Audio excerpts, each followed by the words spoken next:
সঙ্গে যুক্ত 10 কোটির উপর শ্রমজীবী আছে যারা পরিবহনের সাথে যুক্ত। সারা দেশে পরিবহন শিল্পটা মারাত্মকভাবে আক্রান্ত।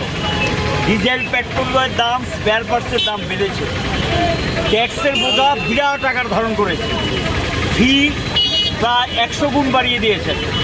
সবটা মিলিয়ে এই ব্যবসার সঙ্গে যারা যুক্ত বা এই পেশার সঙ্গে যুক্ত, এই কাজটা করে যারা জীবিকা নির্বাহ করে, তারা বিপন্ন।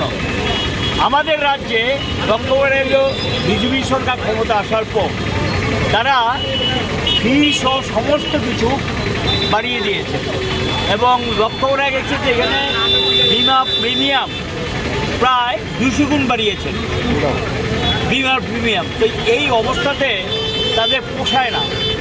এখন এইটাকে আমাদের রাজ্যে যদি আমরা ধরি, প্রায় কমপক্ষে 3 থেকে 3.5 লক্ষ প্রত্যক্ষ পরোক্ষভাবে পরিবহন শিল্পের সঙ্গে যুক্ত।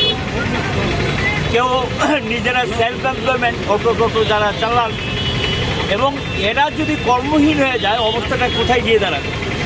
তার সঙ্গে চলছে পুলিশের নির্যাতন। একদিকে পরিবহন দপ্তরে গেলে সেখানে দালাল না ধরে কোনো কাজ হয় না, ট্যাক্সের বোঝা চাপিয়ে দিচ্ছে, এবং তার সঙ্গে পুলিশের চলছে জুলুমবাজি। শুধু চুড়াইবাড়ি থেকে আগরতলা আসতে 25 থেকে 27টা চেকপোস্টে চেকিংয়ের নামে দিতে হচ্ছে। কি দিতে হচ্ছে এটা বুঝে নিন। এবং দিতে হচ্ছে মানে সেখানে কাগজপত্র সব ঠিক থাকলেও আমাদেরকে দিয়ে দেওয়া, এটা না দিলেই তার গাড়িটা আটকে রাখে। হয়রানি চূড়ান্ত পর্যায়ে গেছে।